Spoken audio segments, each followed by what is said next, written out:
जिएलो शसान से ही रहेलो सगुमान से आराई फलवाई शोभेलाई खाटी अहिरान के राई फलवाई शोभेलाई खाटी कुर्मियान के।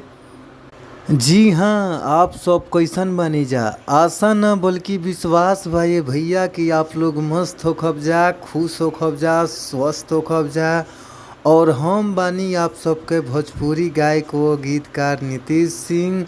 और रउआ सबके बीच में बहुत ही ज़बरदस्त, बहुत ही लाजवाब हम रंगदारी सॉन्ग लेके आ गइल बानी, जातिवाद सॉन्ग लेके आ गइल बानी।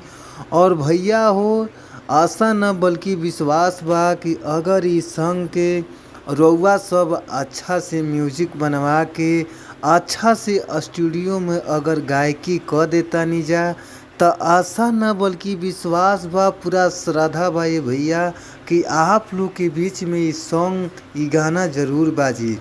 अगर रउआ सब अच्छा गावतानी, अच्छा गायक बानी, रउआ सबके अच्छा माइटर नइखे मिल पावत तो आप लोग के घबराए के ज़रूरत नइखे।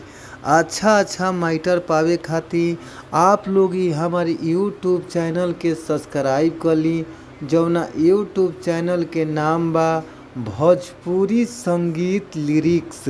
तो जी हाँ भैया, आप लोग ही हमारे चैनल के ज़रूर सब्सक्राइब करी और घंटी के बेल आइकन दबावल रउआ सब मत भुलाइब जा। और आई जा रउआ सबके बीच में हम ई मुखड़ा सुनावतानी, आप लोग ध्यान से सुनी जा, गौर से सुनी जा, प्यार से सुनी जा। और आई जा ई मुखड़ा के भाव बा, कौना भाव में गावे के बा, कैसे बाटे, आई सुनी सभे। जिएलो शसान से आ रहेलो सगुमान से, अरे जिएलो शसान से आ रहेलो सगुमान से आराई फलवा शोभेला खाली जाति कुर्मियान में राई फलवाई शोभेलाई जाति अहिरान में।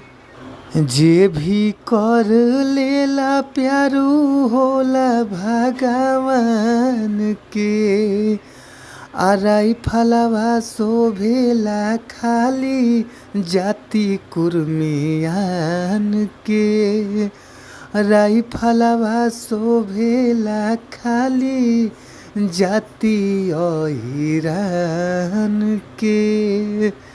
तो भैया अगर ये सॉन्ग आप लोग के अच्छा लगता, मस्त लगता, खूब सुघर लगता तो अच्छा सॉन्ग ही लेवे खातिर हमारी ई नंबर पर, स्क्रीन पर नंबर बा, आप लोग हमारी नंबर पर संपर्क करें। और आई जा रउआ सबके हम नंबर नोट करा देतनी, आप लोग हमारी नंबर नोट कर लीजा 98 350 77203। जी हाँ, एक बार और हमारा नंबर नोट कर लीजा 98 350 77203। आप लोग इन नंबर पर संपर्क करी जा। आप लोग के बीच में बहुत ही कम चार्ज में सॉन्ग दिहल जाई, तो रउआ सब जरूर कॉल करी सॉन्ग लेवे खातिर। फिर मिलल जाई वीडियो में। Thank you so much, love you.